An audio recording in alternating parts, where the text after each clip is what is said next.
Today we learn about two very interesting beer names, as well as a bunch more. Kangaroo and Devil's Dong. That's a real beer, Harrison. I know.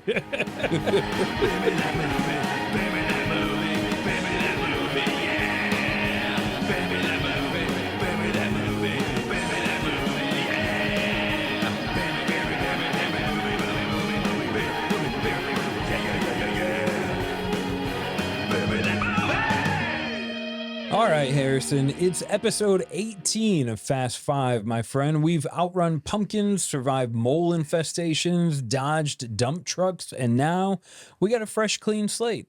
Clean slate? This is Untappd we're talking about, John. You know the feed's going to hit us with curveballs like a sour kombucha IPA brewed in an old sneaker factory. That's probably real. Absolutely is real. We're definitely ready for whatever comes our way. Yeah. Smooth lagers, questionable stouts, beer names that sound like rejected 80s action flicks. Ooh, like Blood Viper 4, Belgian Revenge, or Laser Shark Overdrive. Actually, I'm writing these down for next week's Fast Five. Perfect. But today is not about the future, for once. Today is about the chaos of right now. Exactly. 5 beers, 5 movies, and only one rule. No notes. Pure improv, baby. The way our ancestors intended. Right. The cavemen definitely spitballed movie ideas over fermented barley water. That's History 101. I remember learning that. I'm glad we're staying true to tradition. True. And so at this point, folks, we need you to grab your beers unless you're driving or it's 9 a.m, but that's fine. Sit back and enjoy the weirdness that our friends have checked into on the Untappd feed as we get ready for the Fast Five. That's right, Fast Five 18. Let's crack it open. But first, we're going to recap last week's Pumpkinhead feature. And in a few minutes, I'll be introducing the beer that John and I will use to wake up our brains for this episode. Anything else, John? Well, look, there's one thing. We could have sold some ad space on this show, but do you really need a 20-minute pitch for a nose hair trimmer with Wi-Fi or a gadget that folds your socks? I'll speak for you. No, you don't. What you do need is beer and podcasts, and lucky for you, this show has both. So smash that subscribe button and let's skip the ad nonsense. Thanks, John. And a big thanks to everyone out there listening. Real people, not just spam accounts trying to sell us discount NFTs or vitamin-infused slippers. We love seeing y'all stick around. Now, before we jump into today's shenanigans, let's take a quick look at what went down last week. Okay, so last week we picked Pumpkinhead Ale from Shipyard Brewing Company as our feature movie. And we once again jump back into the movie monster, creepy creature thing world, which is still my favorite kind of movie. I have a few thoughts, but as is tradition, John, you go first. What do you got? This time I actually had a moment and wrote down some thoughts. Oh, bless you. Which I don't think means they're true thoughts anymore. We were in a moment. But I think what really worked with Pumpkinhead is that it taps into something kind of primal. Like at some point, everyone has felt powerless or humiliated. Oh, yeah. And it was kind of a perfect setup that the bullied kid takes on this mythic form and finally has the power to turn the tables. I think there's something darkly satisfying about that. Oh, yeah. Until maybe you realize how far we went in some of the murder scenes, revenge scenes, I think is how we avoid an R rating. Totally legal if it's revenge. Yeah. Honestly, the kid going full Pumpkinhead, though, really makes me think, if all it takes for someone to become a supernatural villain is one bad prank, I should have been turned into the Wedgie Wombat in my middle school days. Let's just say I learned to wear really low-cut underwear to make the bullies work for it. Yes, that's good for you. Really low-cut underwear. I probably would have been the peed his pants Piper or something. That was my defense mechanism. I would just wet myself So I avoided the bullies by being drenched in my own pee. Try it sometime. It's much less exhausting than running from them. If pee doesn't work, there's also a second option. That's right. The number 2. Yeah. Oh my gosh. What else? So Anything I kept thinking like about the smell, right? Does he smell like pumpkin spice once he's converted? Like he's a menacing pumpkin head, hell-bent on revenge, but there's also something villainous and hilarious about craving a latte as you're getting pumpkined. I love that to death. That's great. What if maybe he could have been afraid of pies of any kind, maybe like he's pretty fearless, the pumpkin head part of Tom, but maybe he was afraid of being pied, or he has one kryptonite type thing out there that's ridiculous. Pie is his kryptonite. Because that would make me think he's petrified of Thanksgiving. Yes. And I was also wondering kind of what happens after Halloween. Like pumpkins are scary on Halloween, but then afterwards, is he just like walking around with a pumpkin head, chilling at like the 4th of July barbecue? Like, man, it's been a really wild year. He tries to smoke a cigarette, but he's a pumpkin. You can't. That's funny. I like that. I had a similar thought. I was wondering the same thing. Is he like the Human Torch or Cyclops? So many superheroes are like have to learn to not be on fire all the time, or not shoot people with their laser eyes or whatever.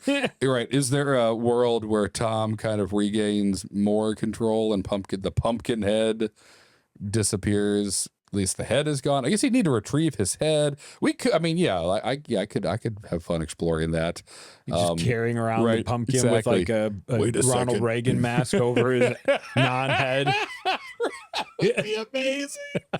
Tom, you look different. No, it's me, Tom. Something smells like pumpkin pie. New haircut. Nope, and melted plastic. I love that. So yeah, plenty. I think there's a lot to explore in the world. We really threw Pumpkinhead out there, and even though we did a whole movie, we kind of just it's an origin story. It's the beginning of Pumpkinhead the vigilante.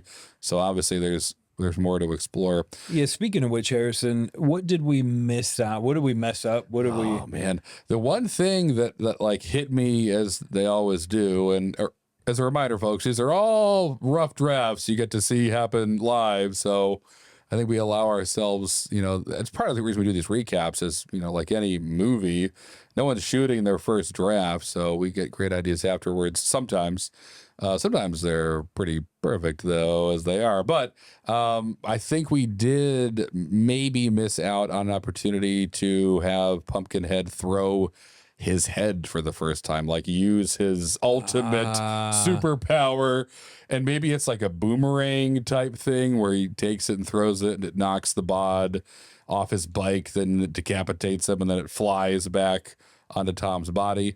I don't know. I was trying to think. I feel like there are a few, again, like Marvel superhero movies where at the end the superhero does that thing it's known for and uses that power, that move. What is wouldn't Wolverine Weapon X out or something at some point, and that was exciting. I don't remember. The special kind of moment that you're a little excited about. I can't think of any superhero special moment now. But they've happened. Like Cyclops finally uses his laser eyes instead of just punching people the whole movie. Right. What are you doing? You idiot. You have You're lasers escaping in your on head. the helicopter. Okay. Only there was a way. Everybody close your eyes. Except for me. So yeah, anyway, that felt like an obvious thing we missed. Again, didn't really matter for the larger story, but I agree, would have been maybe cool to see. Other than that, I mean, similar thoughts, but I always like to try to boil down what's the theme, or what story did we really tell here?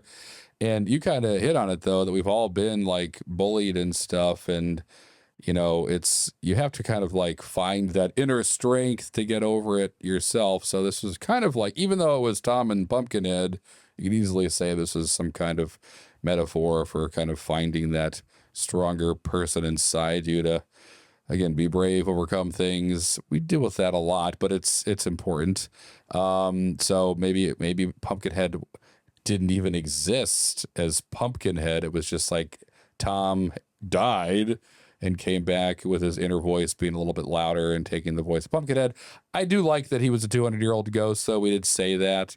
again, these are all just ideas I was playing with. But so those popped up. But yeah, it's kind of just a big metaphor for being a teenager, I think. And maybe even Pumpkinhead, which is male hormones personified, all jacked up and spraying his pumpkin guts all over town. That's real. I totally missed that. But the minute you said male hormones and teenager, I was like, oh my God, I was a Pumpkinhead. We all were. It's normal. So, but whatever actually happened, I mean, in the movie, it's going to look like what we described. I mean, it's a flaming pumpkin running around. I don't like those movies where at the end it's like, surprise, it was grief. No, I want the monster to be a monster. You can assume. It could be a metaphor also. You don't need to see the metaphor. That's not how metaphors work. You see the monster and the monster is, humanity or guilt or neglect or teenage hormones. I'm just imagining like the poster in the restaurant, what to do if someone's choking, but instead it's a metaphor. Yeah, I don't know why that popped in my head. What's this moment trying to teach me? Gosh, that's a weird shade of blue your son is turning. Act, do things, live in the real world, even if the world's full of people with pumpkin heads. And let the metaphors kind of fall into place later on. So those are my thoughts. It's not just our thoughts, though, this week, is it, John? Yeah, we got kind of a new piece of technology. We got something new, exciting to share. We've set up a voice messaging feature for you to drop your thoughts directly into our show. Yes, that's right. So now you can let us know what you think about our episodes, or even share your own wild beer stories. Just head over to speakpipe.com/beermethatmovie. So speakpipe.com/beermethatmovie. It'll be on the screen if you're watching, I'm sure. It'll be in the notes. It's on our website. We have a website. Beermethatmovie.com. Exactly. So leave a message there for us. It's really easy. You can do it on your phone. It takes like 30 seconds. Yeah. And here's a little surprise for you, Harrison, and all of you at home or in your car not drinking. We've already received some feedback about Pumpkinhead, and it's awesome to hear. We just posted this on social media like 5 hours ago at the time of recording. Right. So it's awesome to hear some of your voices already affecting the podcast. Yep. So if you got a hot take, if you want to jump in and tell us how much you loved or hated an episode, send us a message. We might just play it on the air. Oh, we're definitely going to play it. Definitely going to play it. I'm going to play this one for Harrison. Oh, boy. And then this is our first user-submitted voice message. That's right. I don't think there's any consent form where you have to say it's okay if we put you on air, but you're going to be on air if we like what you say. This is it. You don't have to sign up. You don't have to put your email address in. That's It'd be great if you told us your name, but only if you want. You could come. You could say Pumpkinhead said this. Pumpkinhead said, "Eat my pumpkin guts." Oh boy! All right. So I'm gonna hit play. Let's and do it. We'll see what Harrison thinks about our first ever user submission. Hey guys, I thought Pumpkinhead was great, but I feel like there was a missed opportunity. So how sweet would it have been if Pumpkinhead had a heartwarming moment where he meets his mom and uses his pumpkin magic to grow her leg back? Oh, just a thought. Oh, right. That's a great call and something we totally missed. And I think made me feel really bad when I heard that. That was kind of Tom's goal, was to save his mom. I was gotten swept up in being this mutant symbiote superhero. That absolutely happens. I mean, we're gonna, sure. Maybe that's the end of the movie. But I also, before he's able to grow her leg back, she'll have to overcome her fear of a flaming pumpkin man on her dead son's body. I'm your son! Into her house, throwing up pumpkin seeds all over the place. But, she'd get there eventually. That could be fun. That's got to be how that Pumpkinhead ends, or how the second one begins. That was a great call out. Yes. What a perfect first voicemail. Yeah, it fits. Thanks for the review. And we did get a little bit of feedback on Spotify too. I think Brian, our best listener, Brian, mentioned that he thought we missed an opportunity with what even is pumpkin spice. And he had this beautiful, quick little Fast Five take on how it would be this Austin Powers-esque pumpkin spice infiltrating the general of man. Right. Dumbing us all down to be taken over. I read that comment too. That was great. I love hearing your thoughts on, I mean, Harris and I are the experts here. Sure. But it's also really nice to hear some of your takes to help us realize the things we missed. The things get even weirder, which is the whole point of this show, getting weird. Yeah, or reminding us of the point, Tom's mom. Right, that's true too. Yeah. Right, we had a beautiful story that just really got sucked into the Pumpkinhead. And how awesome he was. All right, so submit your beers, submit your thoughts, your ideas, but I think now it's time to shift gears and slide a little closer to the Fast Five. While the chaos is building up, you know what time it is. That's beer. Beer. It's beer time. And right. shifting time. Harrison, will you do me the honors of letting me and our listeners know what you got cooked up for us? Yeah. Okay, cool. Great. Yes. So the beer, I'm super thirsty. So this is coming in at just the right time. So today we're going to be enjoying a deeper cut from Edmonds Oast Brewing Company down in lovely Charleston, South Carolina, about 3 hours away from John and I. So this is a fresh hop IPA. It comes in at 6.3%.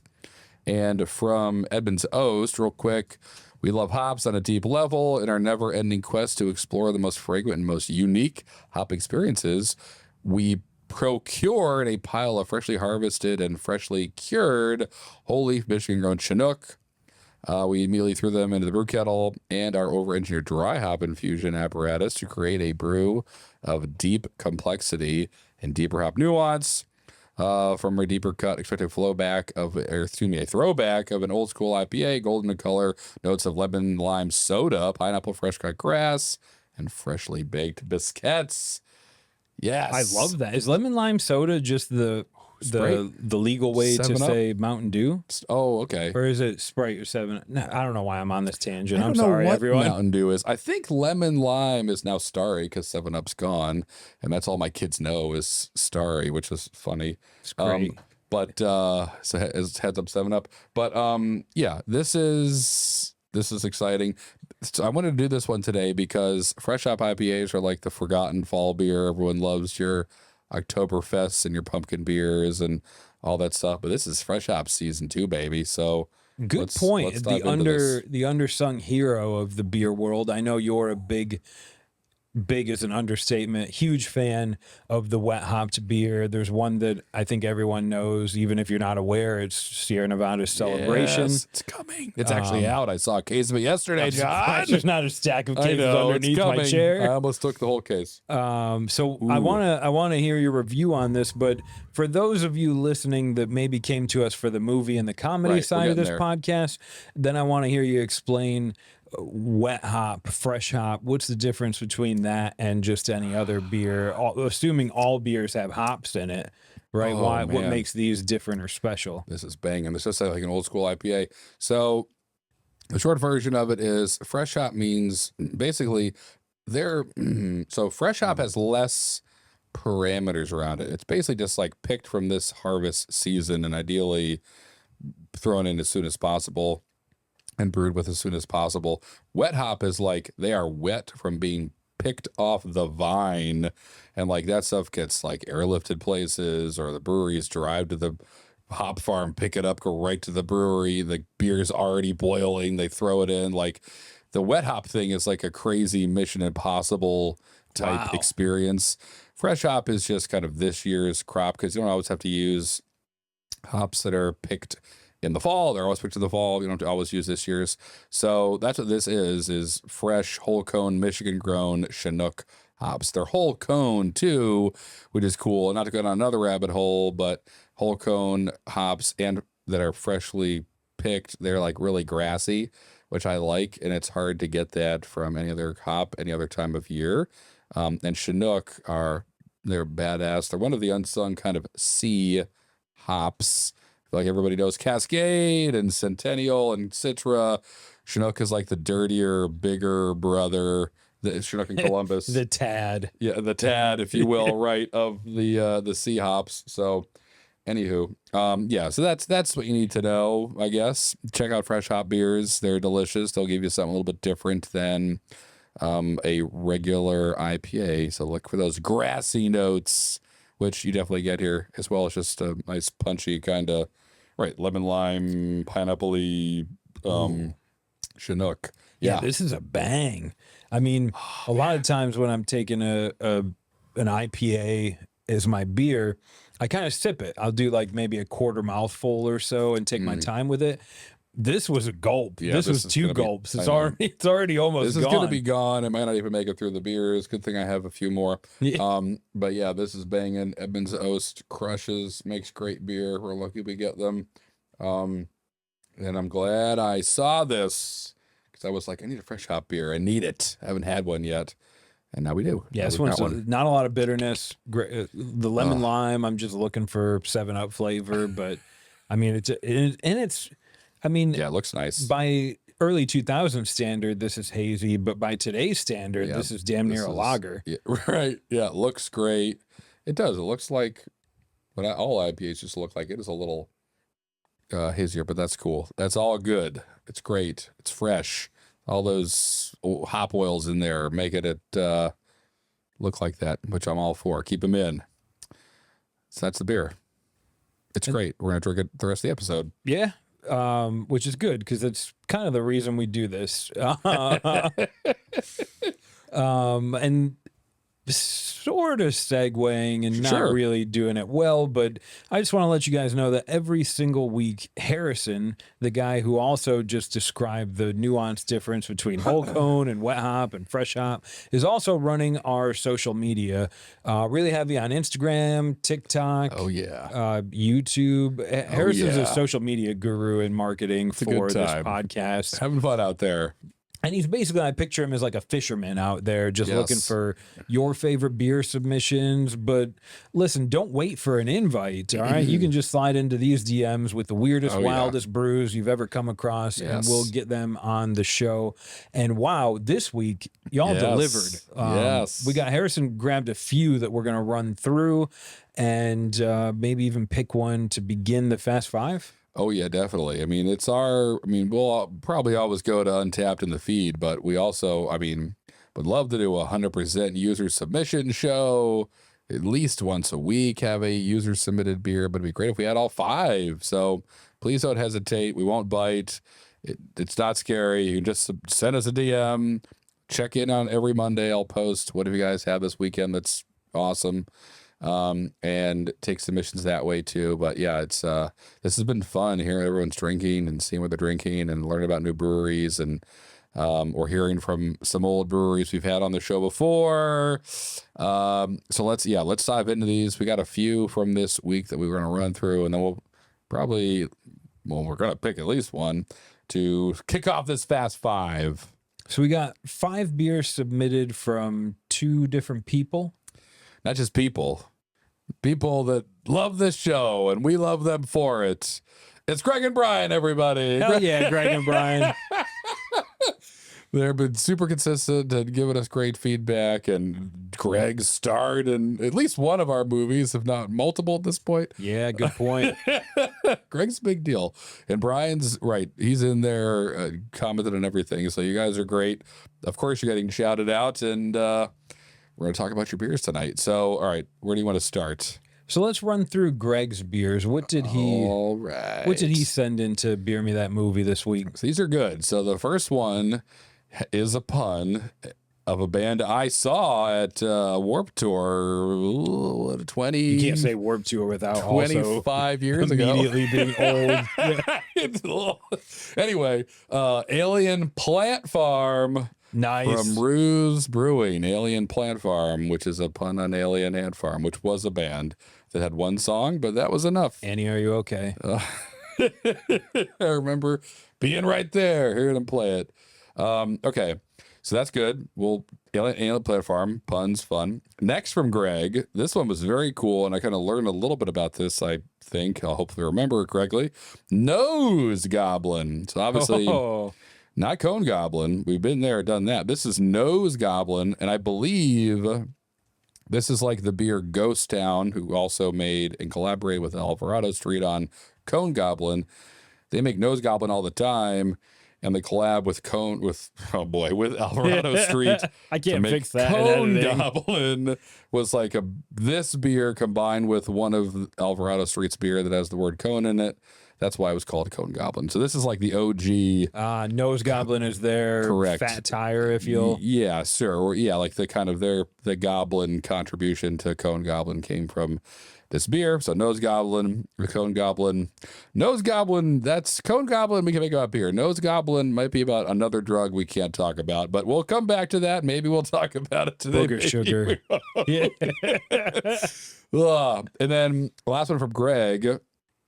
Intergalactic Forest. Wow. Which I love that name. And this is another collaboration between Culmination Brewing and Virgin Beer Co. So we haven't done a sci-fi yet. I guess, technically we have. Alien Plant Farm, Intergalactic Forest. Greg's pitching sci-fi. Yes. So those are Greg's. We have Brian's too. Brian's got a real winner here. A winner? Did you say winner or wiener? So the first one that Brian submitted comes from Swiftwater Brewing, and it is called The Devil's Dong. That's right. You heard that correctly. That's a beer name. The Devil's Dong. The Devil's Dong. So what do you think we could do with that? All right, we don't have to movie about Mondays. Man, this day gave me the Devil's Dong. Freaking Mondays. Oh God, that'd be that, and Dump Truck would be such a great date night film. I'll go see Dump Truck, you see Devil's Dong, and then we'll meet in the parking lot afterwards. That's it. Go to Applebee's. Okay. And then Brian also submitted from Wayland Brewing. Yes, correct. Yep. Salt of the Earth. Yes, Salt of the Earth, which obviously classic phrase. I like that one. That one got my movie gears turning right away. And Brian also let us know it's an honest to goodness unfruited Kolsch, which as an old person, I was like, who is fruiting? Did I miss a fruited Kolsch? Sometimes thing? appley, but right. There should be no fruit. There should be no fruit in your Kolsch. Is this a real silly thing? Kids? I don't know. Didn't look it up. And this one's unfruited, so great. But man, if you're putting fruit in your Kolsch's, get out of here. That don't need that. Put fruit in your Gozes, put fruit in your Berliners, put fruit in your milkshake, put fruit in your face. Put fruit in your shoes. Get out of my life. Okay, all right. So those are the 5. Thank you, Greg and Brian. Let's pick one, John. Let's pick one. And let's kick the Fast 5 off with one of these Bad Man Pajamas, and then we'll dive into Untappd. But God, this is already the hardest part of the whole show, and we haven't even gotten in yet. Okay, so Alien Plant Farm or Devil's Dong are my 2 standouts. Okay. You got any? Well, this isn't going to help us at all. I like Salt of the Earth is the one that I liked the most. I could do, Devil's Dong. Anyone could do Devil's Dong. But usually it does you. Right, exactly right. Yeah, you never see it coming. Okay, whoa. Alien Plant Farm. Is there a movie there? Alien Plant Farm. I don't know. That's fair. It would be a fun short, like aliens growing pot. I was going to say, that's what this whole planet Venus is for. Fly traps. Right. That would be funny. It's still illegal down on Earth. The whole planet's for growing marijuana. They need to get rid of these laws. They don't understand why we made it. It's for the whole universe. It can only grow here. Okay, so you sound pretty into Salt of the Earth, and if I've learned one thing during the Fast 5, it's that if Harrison has an idea, I'm best off just letting him go. Well, so I say we pick Salt of the Earth from Brian. And tell me what you're thinking for our first beer. Salt of the Earth. All right, we'll do that. Thank you, Brian and Greg. Great stuff. So for me, the kind of thing so obviously Salt of the Earth, that's like a common phrase. They're Salt of the Earth people, like they're good, hardworking folks. So how do we turn that on its head? So my idea was like a nice small town, somewhere in the Midwest, new rural place, city folk move in.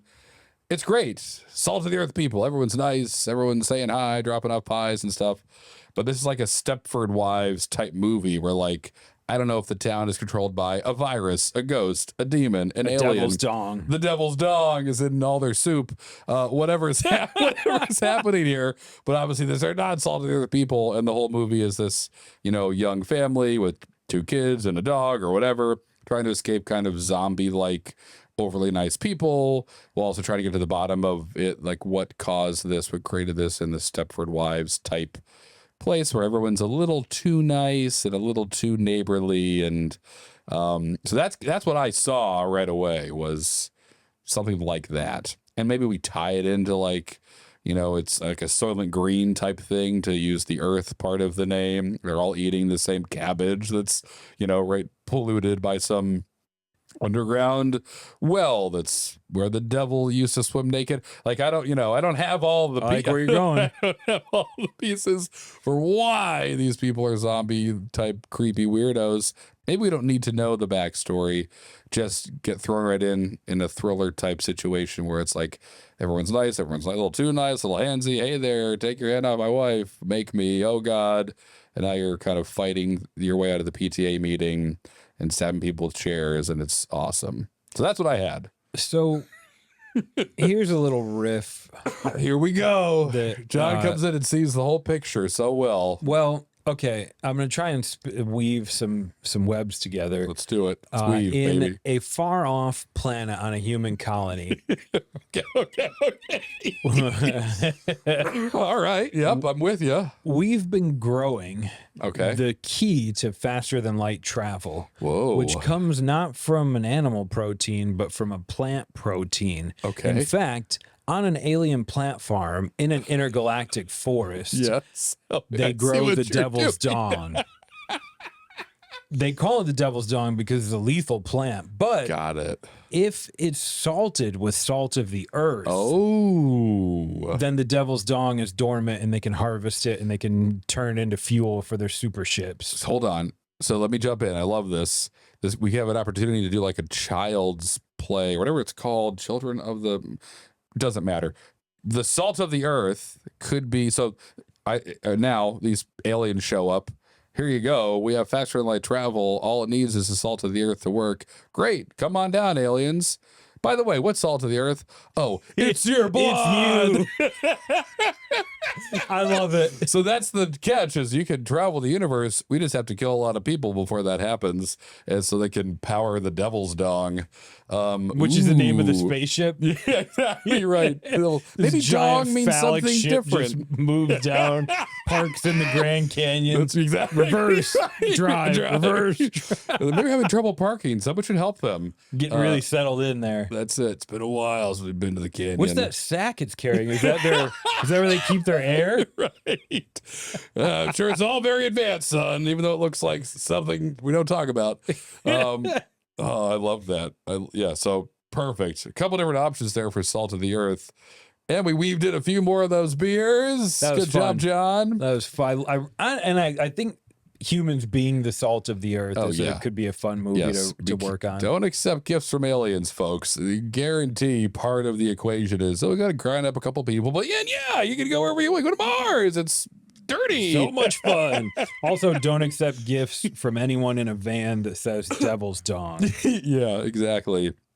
Even if they claim to be a cool band. Yeah, it's just our band name. They might be, but let's Google them first.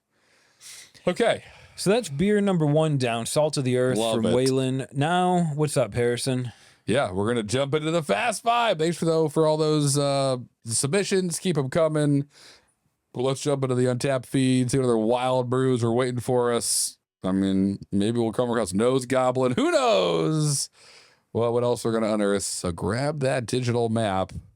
We're going on a beer expedition. Durr. Now I can shift. Now nice. Yeah, that was a perfect time to shift.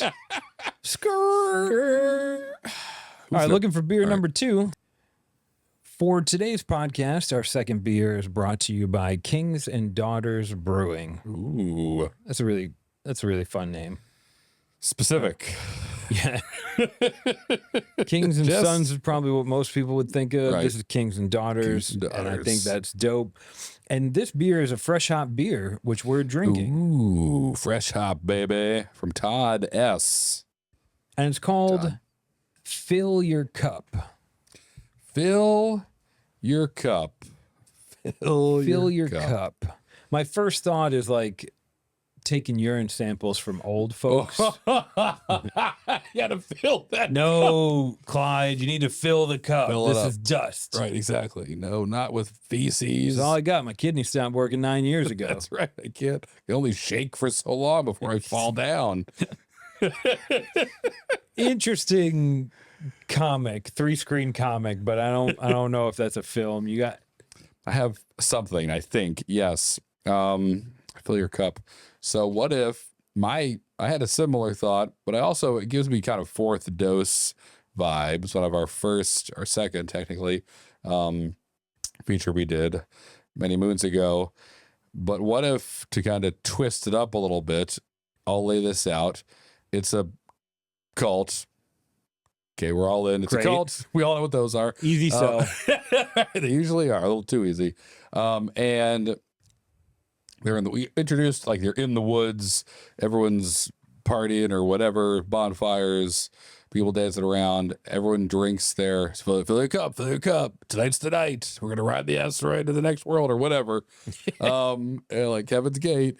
And they all drink the drink in the woods, and like half of them drop dead. And so the movie, right then and there. And so the movie is like the other half trying to figure out, okay, one of the people that's still alive is probably the killer, killed all these people. Why are we alive? So it's a little, kind of a deep think piece on life maybe, but it's mostly like a Knives Out, whodunit type movie where people are now trying to figure out, as they're lost in the woods and drunk on Kool-Aid, who is the murderer among us? And start to turn on each other, and everyone's paranoid and all those sorts of things. But that's what I'm seeing. And maybe at the end it's, no one's the killer. Those cups were the ones that were, left out next to the fire. They were burning the bad Shrunk chemicals a little bit, in or whatever. Like the killer bought discount cups Right. on Amazon. Exactly. They're supposed to be 8 ounces, but some of them are 7, some of them are 9. Exactly. Some manufacturing error. The killer was Poisoned them all. a Chinese plastic cup company pretending to be the Red Solo cup company. You know what we're doing. These are red cups. That's it. They're 50 cents less. Just get them. So anyway, that's maybe not the end, but that's what I saw for Fill Your Cup. I didn't have much. I kind of imagine like a little neighborhood 7-Eleven, little bodega shop where you you can buy the like self-serve soda drinks. Yeah. And you pay maybe, I don't know, they're all whatever. The goal is to fill your cup up. Yeah.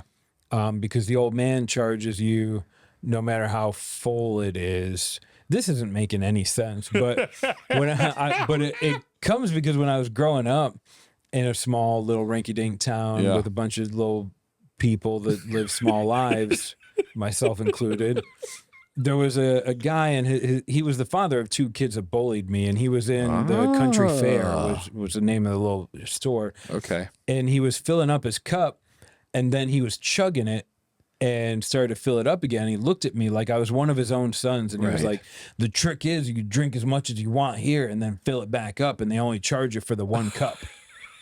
And I was like, wow, free advice. Wow, I man. didn't think I needed more than 32 ounces of soda, but you don't. No one does. but maybe sometimes you do. So anyways, that's a story about my sad life, not a movie idea. I like that though. But what if we use that one, and this is going to go dark quickly, maybe we can make it funny, but that phrase, what if like it's a group of kids in the 7-Eleven and they're, stealing chips and drinking soda and whatever, and 2 of them head out the door, and to the third one say, hey, don't remember, fill your cup before we go back and fill your cup.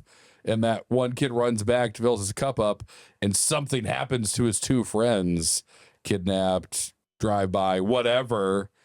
And now this kid has to live his whole life with that phrase, fill your cup, in his head.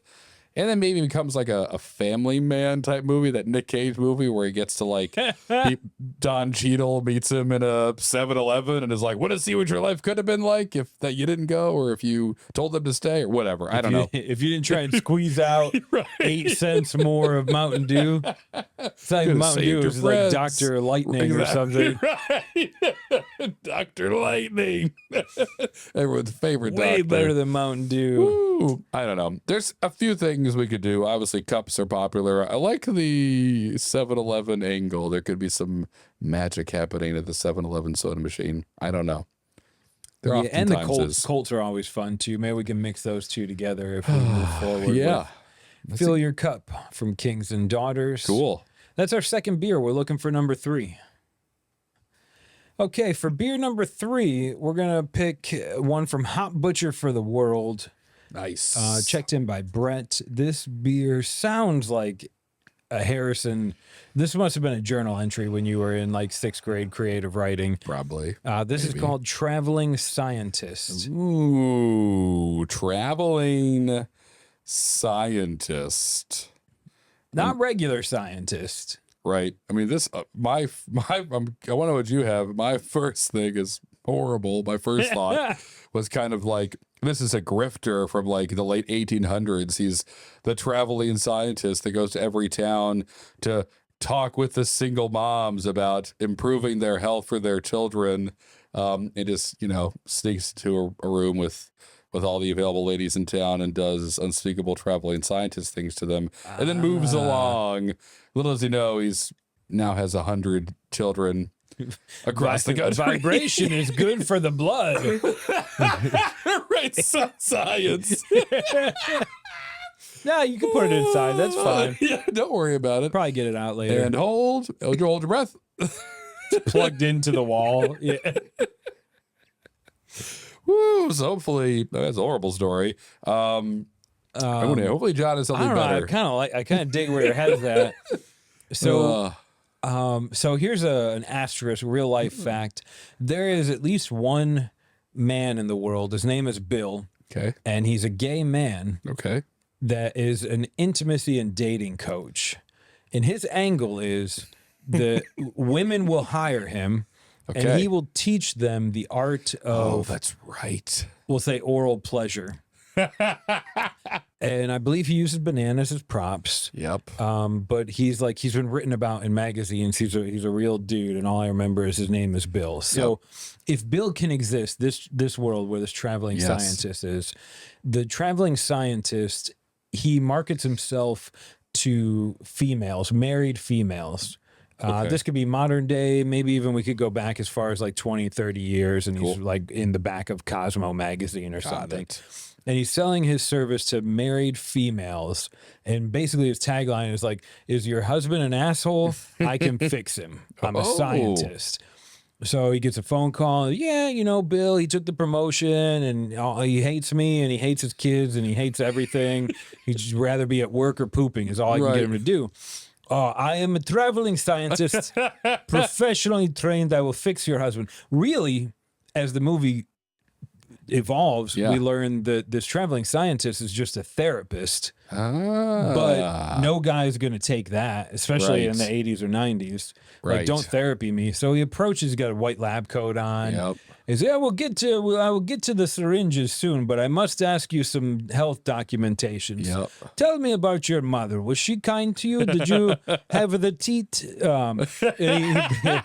He basically uses science and air quotes to help women who are in a relationship with guys that really need therapy but are afraid to approach that. I love this kind of disguising therapy right behind science. And we will go to the garage, have a few beers, and we will answer these questions for science. I mean, myself included. I was like, I'll never go to a therapist. And then someone was like, well, I do the spreadsheet and I can track these things. And I was like, data? Right. Okay. Sign me up. Yeah, I like data. That. Right. I like that. They kind of, befriend some of these fellas who got a lot going on, but it's all pent up inside them. this is cool, and can kind of create some kind of therapy, but another name, revolution, where, and then the guys will get together. Yeah, I just talked to him. It was weird. I feel great now. I've been crying for 2 days, but other than that, the science is working. It's amazing. Maybe he dispenses sugar pills.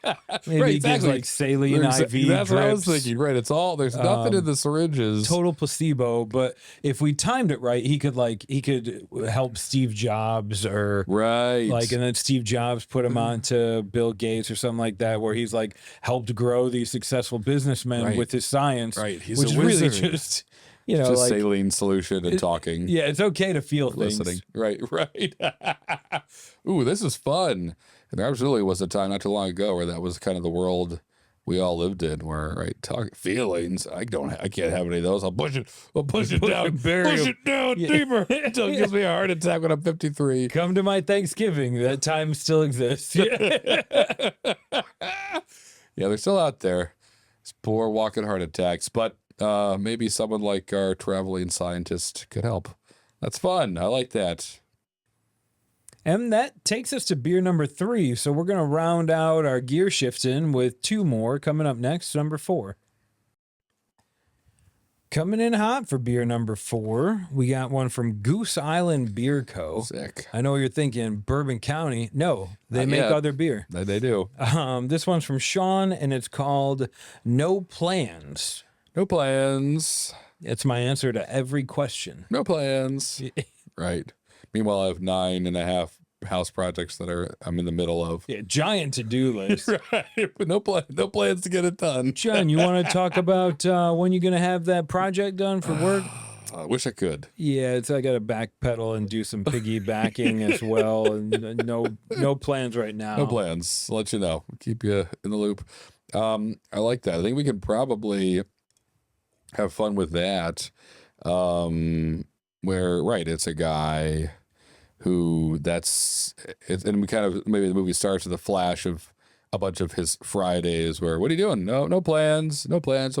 Cool. Can you help me move? Can you help me? Can I borrow your truck? Can I help me come to a barbecue? Come swimming at our house.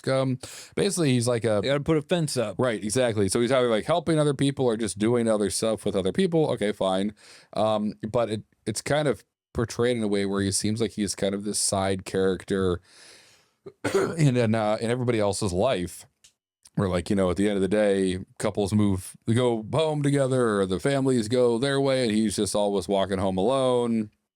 And maybe it's just kind of normal to him, this no plans guy who's always happy to help, and he's just kind of living his life. And it hasn't dawned on him that maybe it's kind of not his life. He's kind of just living and helping other people's lives, and his is just passing him by. Like he is an NPC. Right, exactly. Gen Z term. Sure. So that's a good start, but we got to beer me that movie this thing up a little bit. So what are you? Okay, what so can we sprinkle on this? I'm picturing to create a movie. Not Owen Wilson, but someone like him. Perfect, Luke Wilson. Thank you.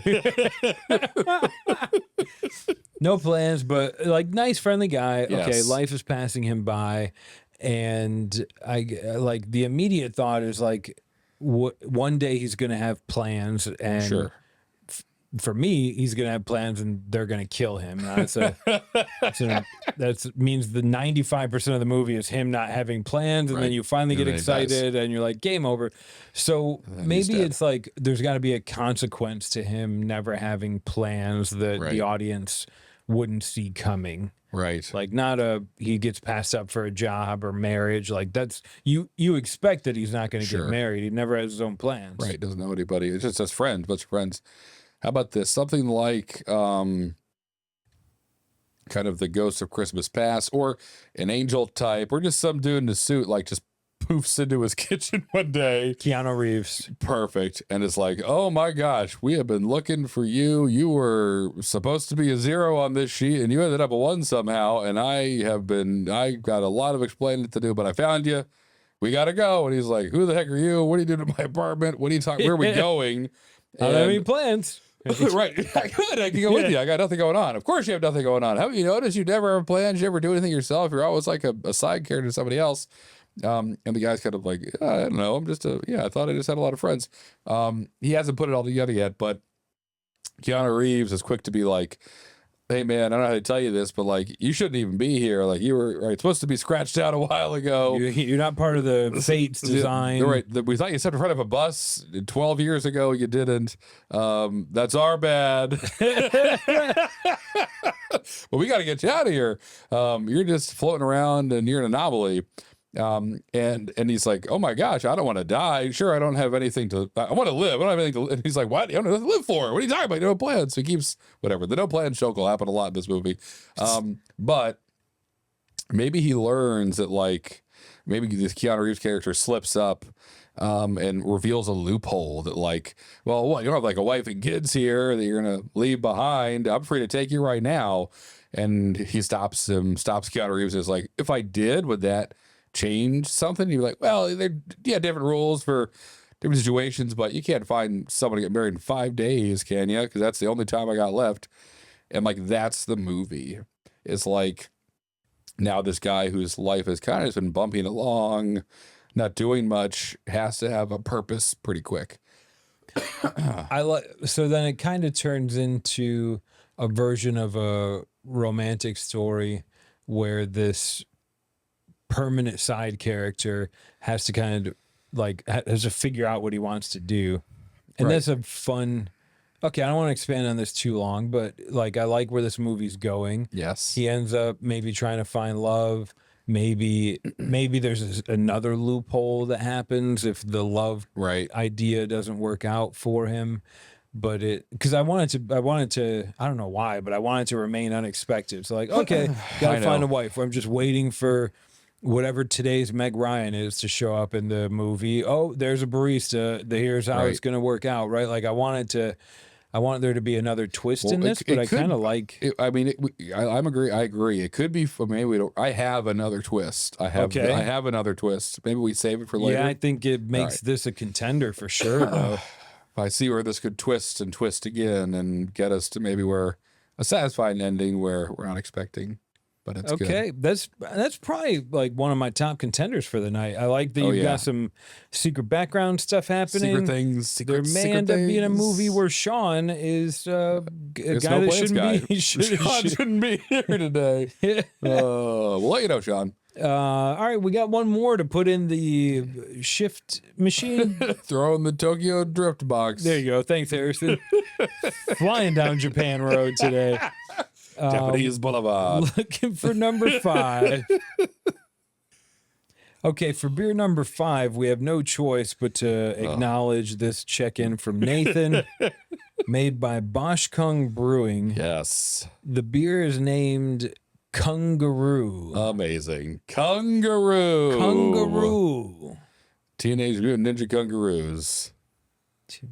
TMNK? Yeah, something like that. TMNK. Kangaroos. A kangaroo. I mean, kangaroo. You're not far off. The Ninja Turtles or the Kung Fu Kangaroos. This is amazing. Kangaroo. I mean, this is kangaroos fighting like Ninja Turtles. This could be the origin story of the first. We could maybe spin it a little bit differently than Ninja Turtles. 4 turtles covered in ooze, and they come, become human-like. This is something that happens in Australia.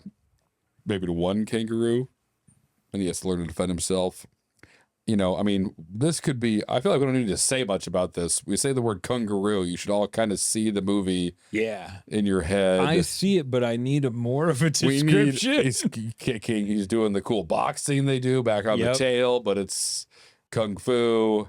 So if we understand that now this is a kangaroo that does kung fu, what's the movie? And the first one, it could be just as simple as like, he's got to kind of save his small town in the outback from the greedy developer, yada, yada.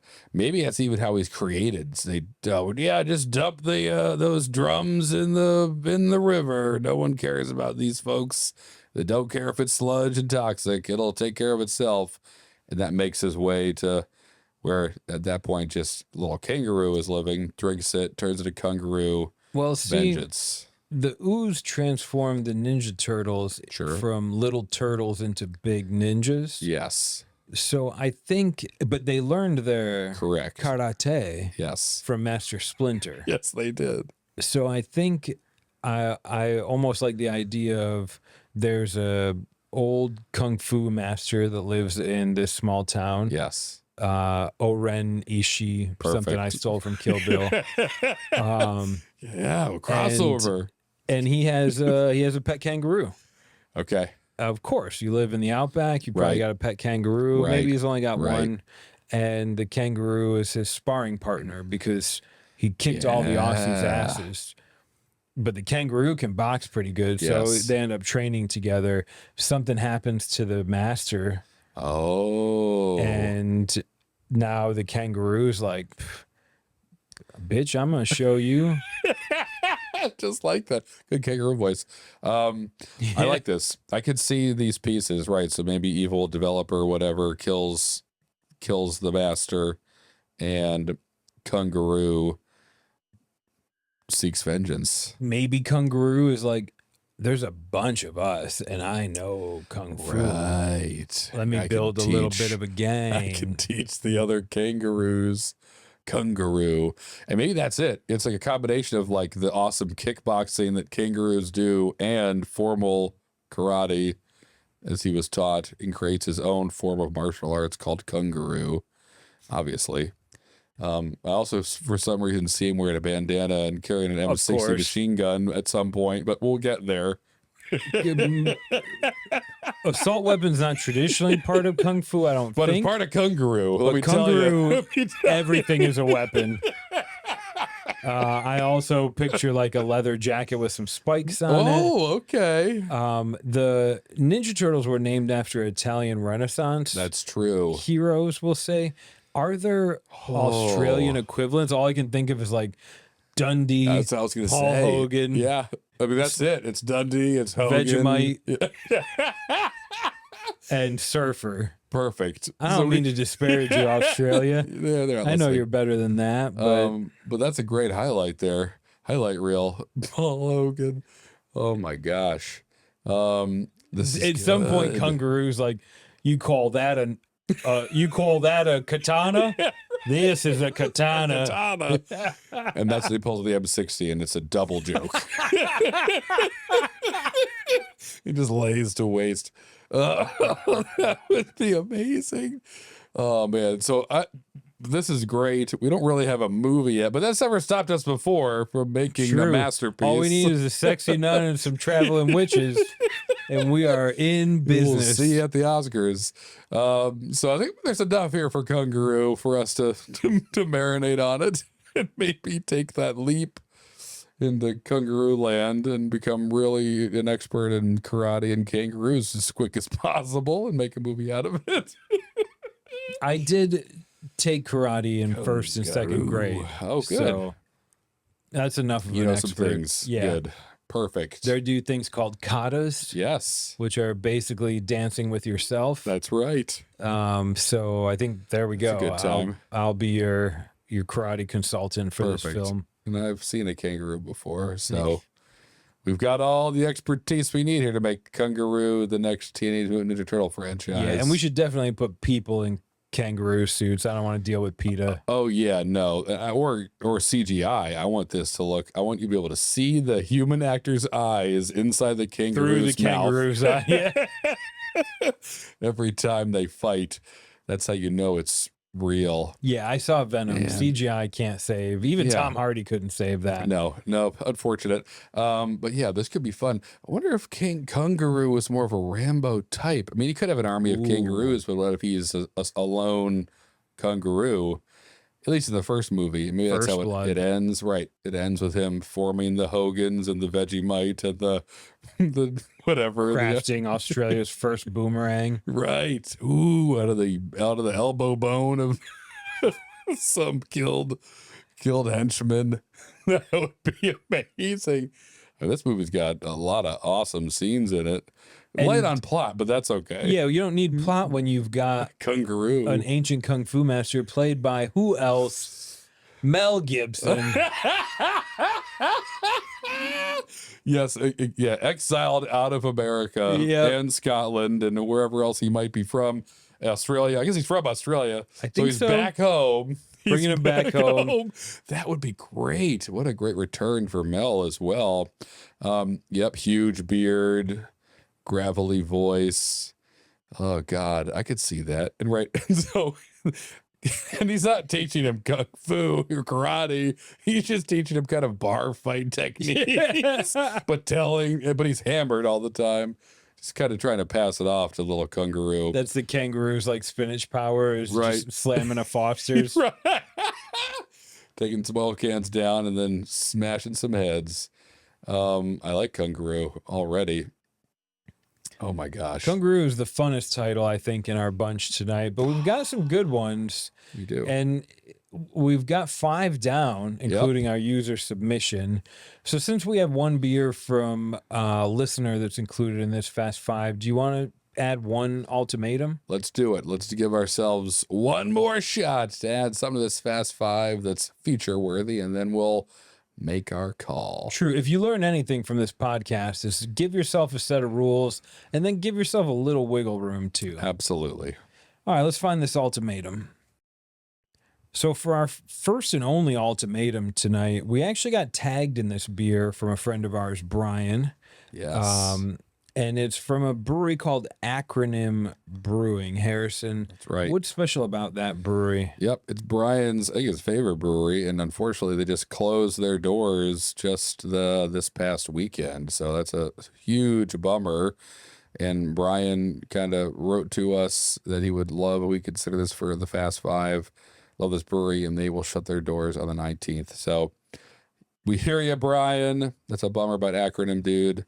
It's rough times out there for a lot of breweries, so we hear you. But happy to honor Acronym's memory and your favorite brewery with the ultimatum tonight. And you couldn't have helped us out more. So Into the Wood. Into the Wood. I know in your head as you're listening to this, you're like, I have the movie, damn it, figure it out. I already have a great idea. It's so obvious. My first thought is I've done a lot of woodworking. Yes, you have. And, you know, like mechanically, if you stain a wood or there's some oil-based finishes you put on wood that literally go into the wood. Right. But then there's also a lot of like blood, sweat, and tears and time. If you see any piece of wooden furniture that was built 100 years ago, some dude or group of dudes like literally almost killed themselves to put that together with perfection. So there's a lot of soul that goes into that. But I think there's a reason no one's made a movie about woodworking. Like, Jeremiah, get your dovetails lined up. Oh, the dovetails are horrible. This wood grain is crossing and it's never going to sit tight when the humidity rises. This isn't a movie that anyone wants to see. Well, a few people probably. But I think I bought Harrison enough time to think of a much better idea, hopefully. Well, it's an idea. Let's find out if it's better. I went a different route, I guess similar. We're talking about wood, just the wood or a wood as opposed to wood you hold in your hand, like a forest is what I'm referring to. The mother of the wood. The 100-acre wood, but not that one. Yes, mother wood, the wood's motherland. Where they all came from. But Home Depot. before that, a little before that, they used to grow them in fields long ago called forests. So, okay, the movie idea or the start of the idea is basically like a group of people, and maybe they're handcuffed together or hands are tied and they're walking in a straight line on a path in the woods and kind of being led by two people, and essentially they're just saying like, don't look off the path, like just look forward, keep going, we got to make it through the wood, make it into the wood, and we'll be fine. But whatever you do, look off the path.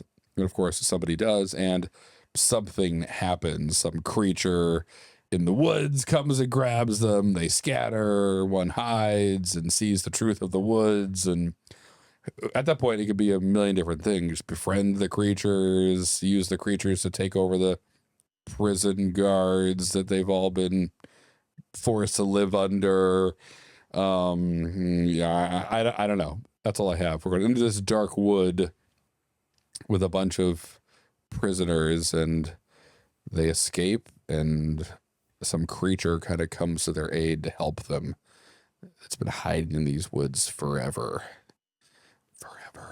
So that's it. That's what I got. It's another creature feature, which are fun, but this one maybe is more of like a Puff the Magic Dragon, a nice creature, a misunderstood creature that's just defending its den from these jerk people, but happens to save some folks in the process. It makes me kind of think of Pan's Labyrinth. Yeah, right, exactly. Not a lot of reasons, but I get it. Yeah. Like we don't know if this creature in the wood is friend or foe. Right.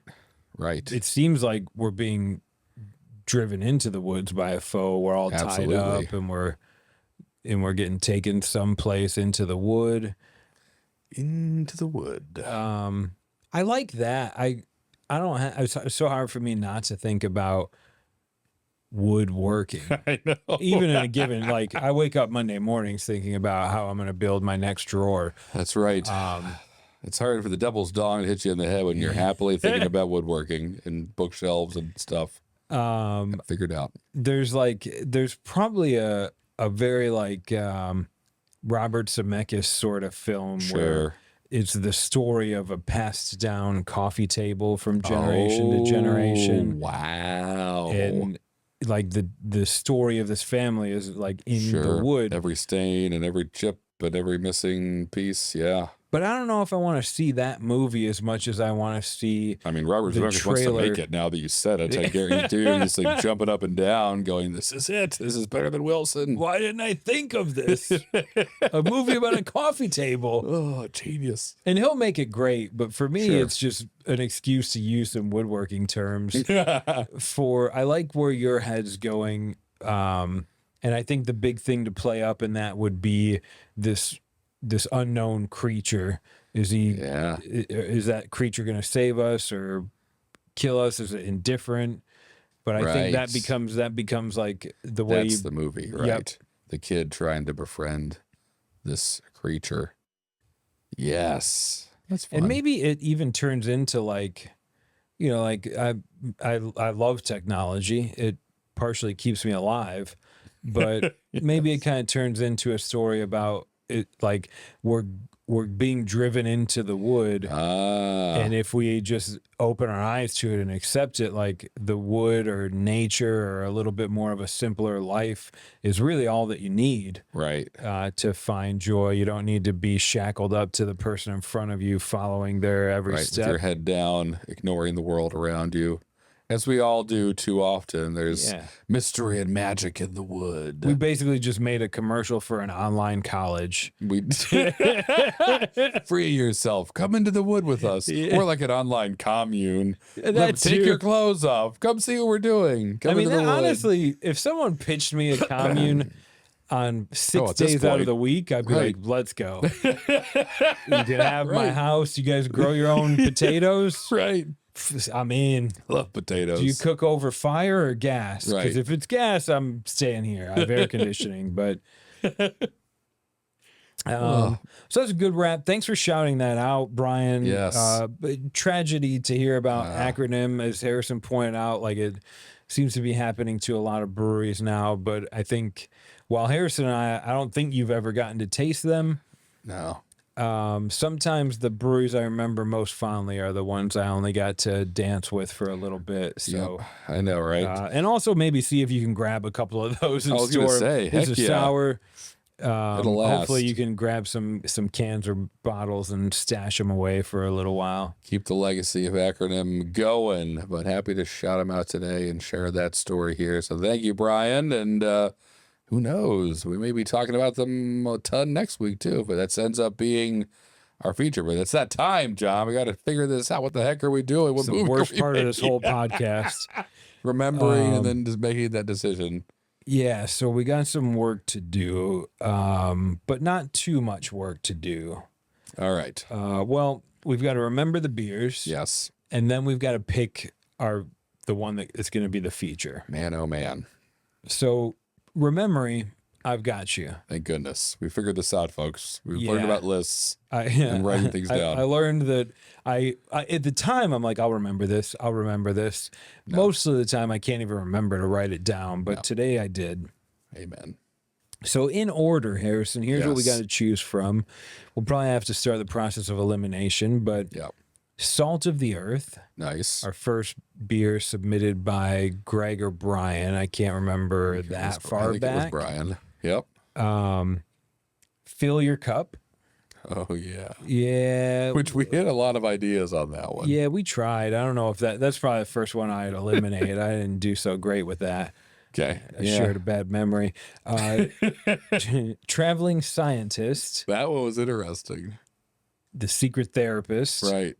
Then you got No Plans. Oh, man. That was a lot of fun. The side character who needs to find a reason to be alive. Yes, that would be fun. Kangaroo. We got some winners tonight, actually. Kangaroo was a lot of fun. And lastly, Into the Wood.